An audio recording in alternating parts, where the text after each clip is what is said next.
ஆண்டவராகிய தேவன் என்ன பண்ணுகிறார் என்று பார்க்கப்படும்போது ஒரு வனாந்தரமான பகுதியில் ஆண்டவர் போகிறார். அநேகர்கள் பட்டணங்கள்லையும் கிராமங்களையும் கால்நடையாக அவர் இருக்கிற இடத்துக்கு ஓடி வருகிறார்கள். அவரை தேடி வந்து அவரிடத்திலே கூடி வந்து நிக்கிறாங்க. அதிசயமா பாக்குறாங்க. சினிமாக்காரன் வந்த உடனே அந்த ஊரே கூட்டம் கூடுது. 10 லட்சம் 14 லட்சம் பேர் கூடுறான். அவன் நடிகரை பார்க்கிறதுக்கு வருகிறார்கள். யாராவது ஒரு முக்கியமான ஆட்கள் வந்துட்டாங்கன்னா உடனே வேட்டுக்கிட்டு எல்லாம் போட்டு முழக்கத்தை போட்டு ஜனங்களுக்கு எல்லாம் கூட்டத்தை கூட்டி அவர் வருகிறார் என்று சொல்லி அறிவிப்பை கொடுத்து என்ன பண்றாங்க, கூட்டத்தை கூட்டுறாங்க. ஆனா இங்க என்ன நடக்குது அப்படின்னா, நம்ம ஆண்டவராகிய இயேசு கிறிஸ்து வனாந்தரமான ஒரு பகுதிக்கு செல்கிறார்.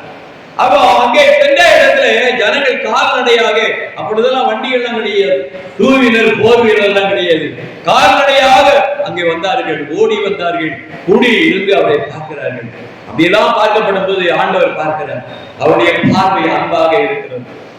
அந்த ஜனங்கள் ஓடி வந்து நிற்கிறாங்க. ஏதோ ஒரு எதிர்பார்ப்புல நிற்கிறாங்க. ஏதோ ஒரு தேவைகள் சந்திக்கப்பட வேண்டும் என்று நிற்கிறார்கள். ஏதோ நோய்வாய்ப்பட்டு நிற்கிறார்கள். ஆறுதல் இல்லாமல் இருக்கிறார்கள். அநேகர்கள் வந்தாங்க. என்ன செய்கிறார்கள்?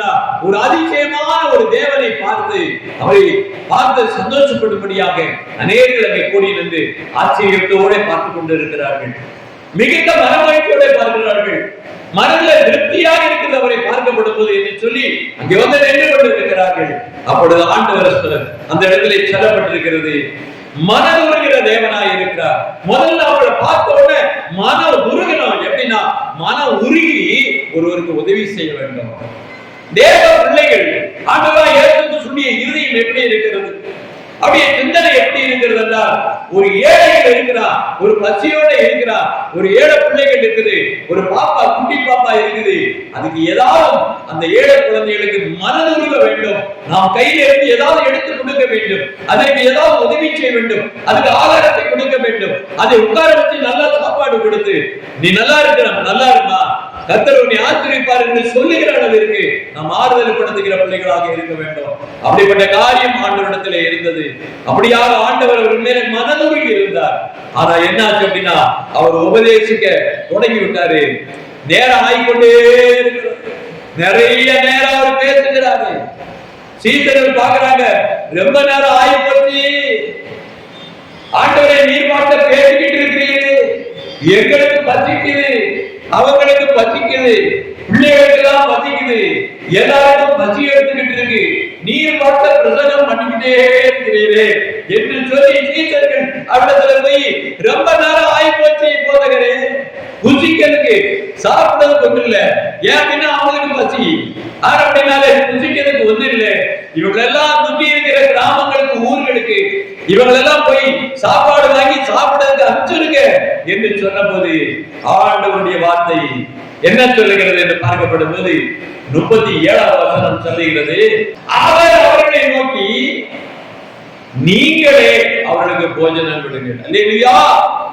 ஆண்டவர் என்ன கற்றுக் கொடுத்திருக்கிறார் அப்படின்னா, இந்த உலகத்துல யாரா இருந்தாலும் சரி, எந்த ஜனமா இருந்தாலும் பசியோட இருக்கிறாங்கன்னா நீங்க போஜனம் கொடுக்க வேண்டும் என்று கட்டளை ஆண்டவர் கொடுத்திருக்கிறார்.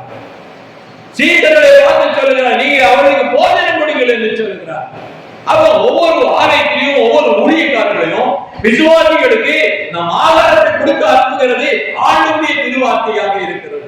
ஆண்டவருடைய அன்பு கொண்ட வார்த்தையாக இருக்கிறது.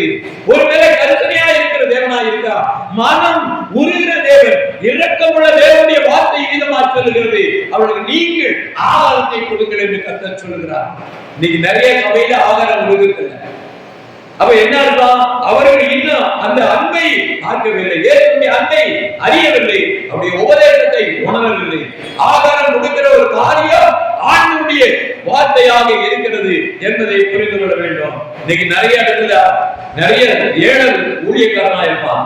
அந்த ஏழை ஊழியக்காரன் என்ன பண்ணுவான் அப்படின்னு கேட்டா, யாரா இருந்தாலும் சரி, அங்கே இருந்து வந்திருக்கிற எல்லா தாய்மார்களும் சரி, கிராமத்துல இருந்து வந்திருப்பாங்க, அவங்க எல்லாரும் என்ன பண்ணாங்க, வயிறார முடிஞ்சது ஒரு ரசன சாப்பாடாவது கொடுப்பான், இல்ல ஒரு சாம்பார் சாதமாவது கொடுப்பான்.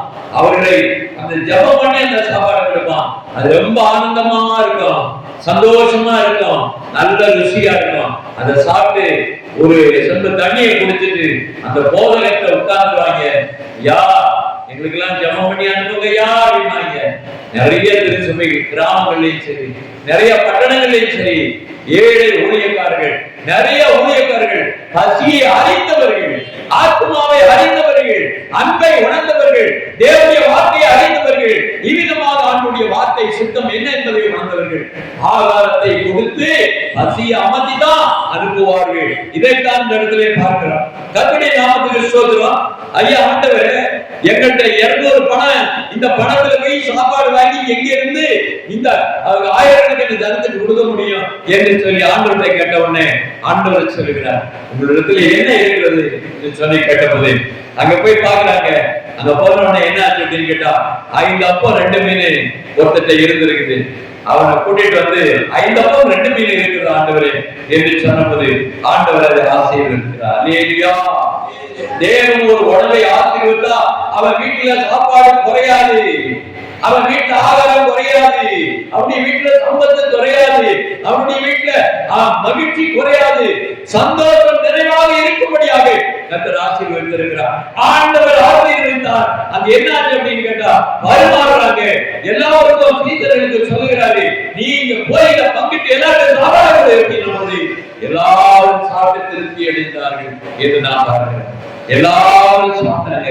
மிச்சத்தை பார்த்தா எத்தனை கூடைகள் எடுத்தாங்கன்னா 12 கூடைகளிலே அவர்கள் திரும்ப எடுத்தார்கள். மிச்சம் அதான் மீதமான ஆகாரம் என்ன என்று பார்க்கப்படுவது 12 கூடை நிறைய அந்த ஆகாரத்தை எடுத்து வைத்தார்கள் என்பதான் நாம் பார்க்கிறோம்.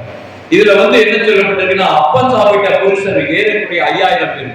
எப்படி இதுல 5000 பேரும் கணக்கா எழுதிருக்குது அப்படின்னு பார்த்தா, இதை நீங்க உள்ள பாத்தீங்க அப்படின்னு கேட்டீங்கன்னா, ஆண்டவர் 39வது வசனத்துல வாசிக்கப்படும் போது, அப்பொழுது எல்லாரையும் அந்த பசும்பொன் மேல அந்த புல்லு தரையில உட்கார வைக்கப்பா, தண்ணி உட்கார வைங்க, அவங்க எல்லாரும் வருஷ வரியா உட்கார வைங்க, 100 பேரை உட்கார வைங்க ஒரு லைன்ல. அடுத்த 100 பேர் ஆனோன்னா அடுத்த வரிசையை உட்கார வைங்க அப்படின்னு 50 வரிசையை உட்கார வச்சாரு. எந்த அளவுக்கு எவ்வளவு பேர் சாப்பிட்டாங்கன்ற கணக்கு கூட வேதத்தில் எழுதப்பட்டிருக்கிறது. கர்த்தர் இவ்விதமான ஒரு காரியத்தை அங்கே செய்திருக்கிறார். கர்த்தர் இவ்விதமாக தேவன் அன்பு கூறுகிற தேவனாய் இருக்கிறார். அவர்களுக்கெல்லாம் மனதுருகி ஆண்டவர் அவர்களுக்கு ஆகாரம் கொடுக்கிற தேவனாய் இருக்கிறார்.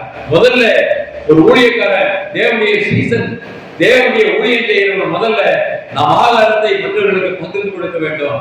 பசியா இருக்கிறவர்களுக்கு ஆகாரத்தை கொடுக்க வேண்டும். இது மிக முக்கியமான ஒரு காரியமாக இருக்கிறது.